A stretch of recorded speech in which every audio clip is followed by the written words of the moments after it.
rushed to the hospital, placed in an emergency room in intensive care unit, placed on a respirator, and doctors ordered him to keep his talking down to a minimum.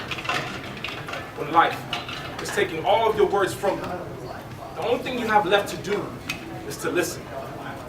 Now, my grandfather's been trying to teach me this for years.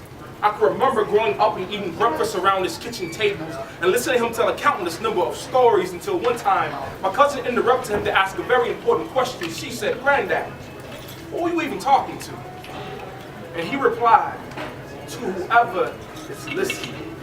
Come on, poet. Now, I never actually heard my granddad say this, but I can imagine him saying that if you pay attention to life stories close enough, they will teach you any and everything that you will ever need to know about living. 10 years later, while driving to work, I stopped to get breakfast. I noticed a homeless man. He was yelling at an empty space. He reached over and choked the empty air. When did America ever stop listening? When do we actually start believing that having separates us from the have-nots, because we are exactly like this homeless man?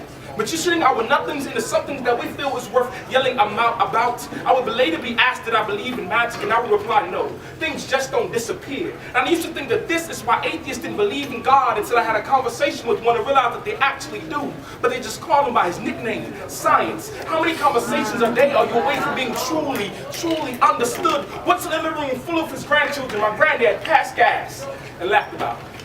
It smelled like death. He said, you have to remember one thing: when the demons are bubbling up on the inside of you, that there is always more room out than in. Just in flashing across the television, a postal worker snapped and killed 13 of his fellow employees. And ever since then, I couldn't help but connect the two. Wondering if every shooter's thinking exactly like my granddad, that when the demons are bubbling up on the inside of you, that there is always more room out than in. I will later learn that the prayer is just a conversation with God. How many conversations a day are you away from truly saving someone's life? Once in kindergarten, I had to use the bathroom, so I raised my hand. It took too long for the teacher to call me, so I jumped up out of my seat to race to the bathroom, only to make it 3 steps too short.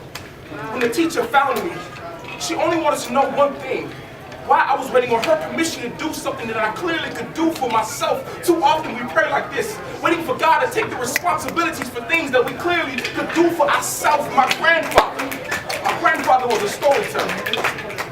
And I'm so afraid the one story his life was trying to teach me is that eventually all stories have to come to an end. But you know, the beautiful thing about life is that every story has a lesson to learn, whether you're listening or not.